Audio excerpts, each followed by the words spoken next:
So this is the home screen that comes on whenever we power up. The natural first operation is to pre-chill.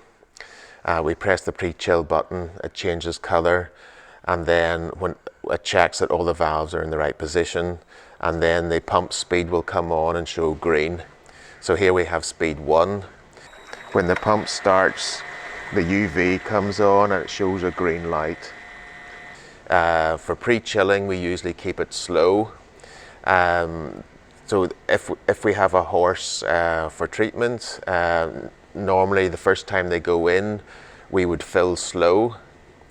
This just lets the water go in by gravity so that the horse gets their feet wet, and then if they're happy with that, we can put the pump on, which is fill fast. There's 4 speeds for fill fast, 1, 2, 3 and 4. So whenever the horse is happy, we can increase the speed. So when we're filling, we normally put the blower on with the start button. We let the horse get used to the sound of the blower, and if the horse is okay with the sound, then by pressing the plus button, we can start to put some air into the spa, and we just do this gradually and monitor if the horse is okay. If the horse is okay, we can turn the air up full, and then the plus goes blue, and that means we've arrived at the maximum air. I'm going to stop that because we can't hear the recording.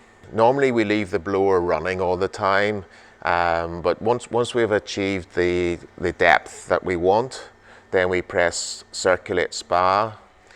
It switches the pump off while it changes the valves, and then it'll switch the pump on at speed 1. So we can see we're running now at speed 1. Normally we run at a low speed because this is just for chilling, and while we're chilling, a low speed is more effective. So this is basically the start of our treatment session, which is generally speaking 10 minutes. So we wait until our 10 minutes is up, and then we're on to empty spa. So we've pressed empty spa, and now it will automatically empty and switch itself off and go back to the pre-chill stage. You'll hear it start to gurgle slightly as it starts to suck in some air. Then the pump switches off and it goes to pre-chill. This is the stage where we can either save the information. If we're treating a horse that we're going to be treating regularly, but we probably want to save the information. If it's just a one-off, we probably just say no, we don't need to save. So it's defaulted to pre-chill at speed 1, and that is our standard position for chilling purposes. And we're ready now for the next horse. So if we're treating a horse regularly, then we would input their details and save that, perhaps for invoicing purposes.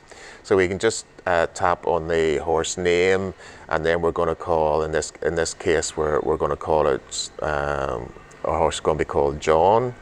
And we can also input the customer name, and then also the same for the treatment, whether it's a tendon injury or ligament injury or laminitis, etc. Once we've input that, then we would go home and we'd start our treatment session. And then at the end, when we empty spa, it will come up with the option to save the data, and we would then press yes at that point. So the other issue is maintenance. So here we have 3 options: backwash, clean strainers, and empty tank. So this is when we're changing the water. So the backwash is probably a weekly operation. We press the backwash. It asks us, do we want to backwash from spa or tank? In this case, we're going to select tank. Then it prompts us to change the multi-port valve. We've just done that. And we press start. It's going to check that the valves are in position, and then after approximately 6 or 7 seconds, the pump will start running. So now we're in backwash mode. Whenever the water's running clean, we check that the water is now running clean. Then we can stop our backwash, and then it goes to the rinse mode. Normally the rinse is for 20 seconds just to level the media in the filter. Again, it checks that it prompts us to change the multi-port valve to rinse. So once we've done that, we press OK. It'll automatically do the rinse. It will either switch off after 20 seconds, or if we're happy that the rinse is complete, we can press our stop button. Then it prompts us now to put the multi-port back to the standard filter position, position 1. So now we've done that. So it's defaulted again to pre-chill speed 1.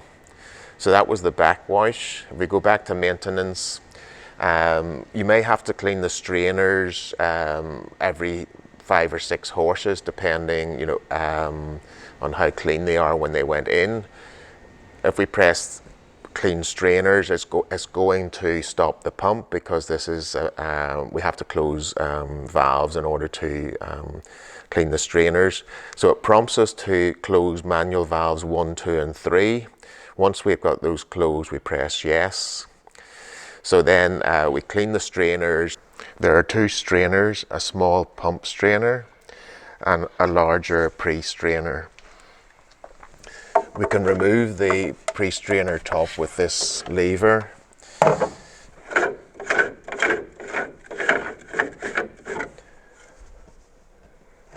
We have to be careful that the O-ring doesn't come out of place. And then we just lift the basket up, and we, whenever we have cleaned it, we just reverse that basket in place. The clear lid.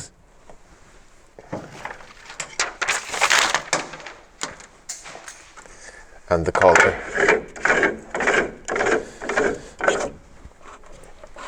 We normally make this hand tight rather than using the lever. And then we open the valves. And then it's asking us, is the cleaning complete? And ensure that you replace the lids. We press yes, and then it prompts us to open the valves 1, 2, and 3, which we closed earlier. When we're finished that, we press yes, and now we can go back to the home and go to our pre-chill, for example, which is our normal default position.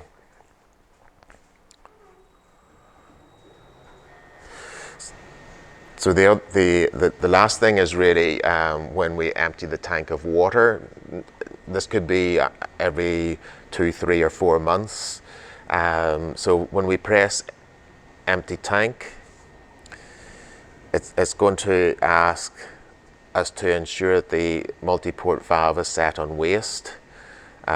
We press OK.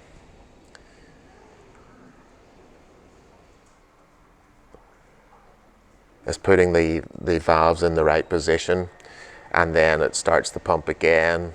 So if we check the home position page, you'll see that the pump is running again at speed 1. Whenever we're finished, it will either automatically stop the tank, or you can stop it manually by pressing the stop button. Once you've pressed the stop button, then you can go to the home page and go back to your pre-chill, the default position, and this will maintain the water at the desired temperature. There's always a 5 or 6 second delay before the pump comes on while it checks that the valves are in the right position. So we have a number of settings that we can alter. There's the blower maximum run time, the flow delay, the pump delay time, and the chiller run on time. Normally you won't have to change these will be preset. This pump speed can only be changed it's by inputting the username and password to avoid unauthorized altering.